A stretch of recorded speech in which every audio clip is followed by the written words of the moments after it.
Harish Santosh target గా ఆరోపణలు. ఇద్దరు కుట్ర చేసి నన్ను సస్పెండ్ చేయించారు. కేసీఆర్ కేటీఆర్ పైన కుట్ర జరగొచ్చన్న కవిత. ఎర్రవల్లిలో కేసీఆర్ కీలక సమావేశం. కేటీఆర్ సహా ముఖ్య నేతలు హాజరు. కవిత సస్పెన్షన్ తర్వాత పరిణామాలపై చర్చ.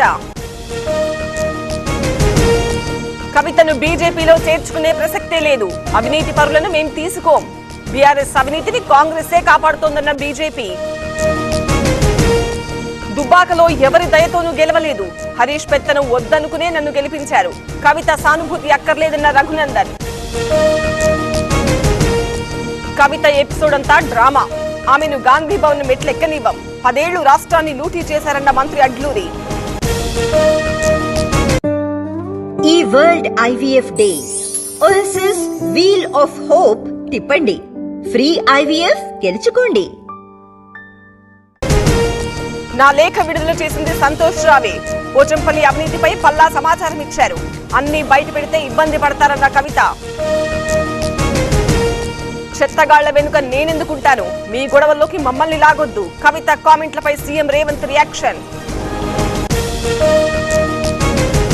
సిబిఐ విచారణకు కేంద్రం సానుకూలం. కేసీఆర్ కూతురే అవినీతి జరిగిందన్నారు. కాళేశ్వరంపై సిబిఐ విచారణ అడిగింది తానే అన్న బండి. రెండో రోజు ఏసీబీ కస్టడీకి ఐపీఎస్ సంజయ్. గొల్లపూడి ఏసీబీ ఆఫీసులో అధికారుల విచారణ. ఫైర్ సేఫ్టీ నిధుల దుర్వినియోగం కేసులో ఎంక్వైరీ. NH-16 పనులపై పర్యవేక్షణ ఏది? అధికారులపై జానారెడ్డి అసంతృప్తి. జనార్దన్ రెడ్డి అసంతృప్తి. రాజమండ్రి సమీపంలో మంత్రి పరిశీలన. ఈ నెల 5 తర్వాత తాడిపత్రికి కేతిరెడ్డి. భద్రత కల్పించలేమంటూ ఎస్పీ లేఖ. ఎస్పీ సూచనను అంగీకరించిన మాజీ ఎమ్మెల్యే. నిడిగుంట అరుణపై మరో కేసు నమోదు. అన్నదమ్ముల ఆస్తి వివాదంలో బెదిరించారని ఆరోపణ. నవాబుపేట పోలీస్ స్టేషన్లో అరుణపై కేసు. దేశవ్యాప్తంగా యూరియా కొరత ఉంది. ఆ ప్రభావం తెలంగాణపై పడింది. కేంద్ర ప్రభుత్వానికి ముందు చూపు లేదన్న తుమ్మల. నిజామాబాద్ లో ఏసీబీ అధికారుల దాడి. లంచం తీసుకుంటూ పట్టుబడ్డ ఆర్ఐ శ్రీనివాస్. మున్సిపల్ కార్యాలయంలో సోదాలు.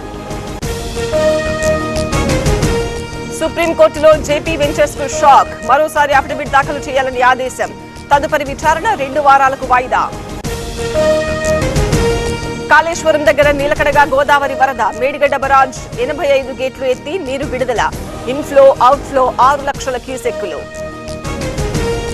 జూరాల ప్రాజెక్టుకు కొనసాగుతున్న వరద. డ్యాం గేట్లను మూసేసిన అధికారులు. ప్రస్తుత నీటి మట్టం 318 మీటర్లు.